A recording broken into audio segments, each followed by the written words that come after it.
On continue à en parler ce midi avec une autre bonne nouvelle. Enfin, une victoire de Valenciennes face à Bastia. C'était samedi 3-1, la fin d'une série de 16 rencontres en championnat sans gagner. Bonjour et merci d'être avec nous sur le plateau d'ici 12-13. Ahmed Kantari, vous êtes l'entraîneur du VFC. Elle était miraculeuse, cette victoire? Non, elle n'était pas miraculeuse parce que je pense qu'on l'a mérité. Les joueurs ont mis les ingrédients pour gagner. Mais ouais, c'est un gros ouf de soulagement pour tout le monde. Elle fait du bien. Elle fait du bien au moral, elle fait du bien au classement parce qu'on prend des points et elle va j'espère, nous lancer sur une belle dynamique. Justement, on va le voir ce classement. Malheureusement, il y a 4 descentes cette saison. Le VFC actuellement dernier avec 9 points de retard sur le premier non relégable. Comment réduire cet écart qui est quand même de 3 victoires? En gagnant des matchs déjà, mais c'est surtout se focaliser sur le prochain. Je pense qu'il ne faut pas regarder dans le rétroviseur, il faut regarder de l'avant. Et on a un match important à Concarneau samedi. Et c'est mobiliser tout le monde, je parle joueurs, mais aussi l'environnement, les supporters, pour tirer dans le même sens et aller de l'avant. Vous aviez déjà été appelé à la rescousse en fin de saison dernière, on s'en souvient. Opération réussie, Valenciennes s'était maintenue en Ligue 2. Est-ce que vous allez pouvoir adapter les mêmes recettes cette année ?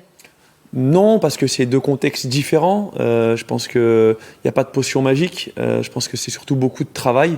Là, c'est sur une période beaucoup plus longue. On a une demi-saison pour pouvoir redresser la barre.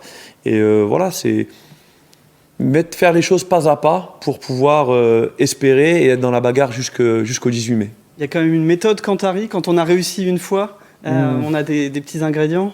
Non, la méthode c'est sur le travail. Très sincèrement, on va pas révolutionner le football. Bien au contraire, on va rester sur des bases, sur des basiques. Et la situation dans laquelle on est, c'est s'appuyer sur ces fondamentaux qui ont fait que samedi on a pu prendre les 3 points. Qu'est-ce qui manque au VFC cette année ?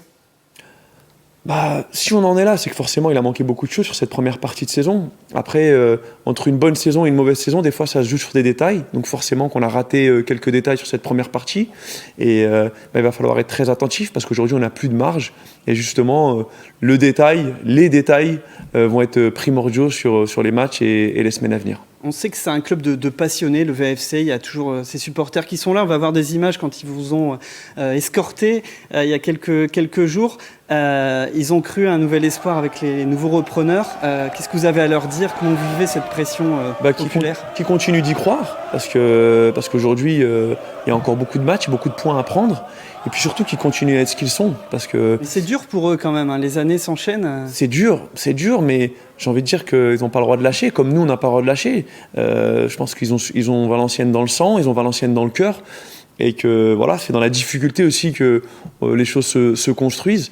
Mais ils sont juste fabuleux. Ils l'ont été encore ce week-end avec nous. On l'a vu sur l'accompagnement qu'ils ont fait au bus il y a 15 jours. Je parlais de détails. Les supporters, pour moi, c'est plus qu'un détail pour bien finir cette saison. Merci beaucoup Ahmed Kantari d'avoir été avec nous ce midi. On croise les doigts aussi pour le match de Coupe de France. Ça sera contre Saint-Priest. On vous souhaite un beau parcours.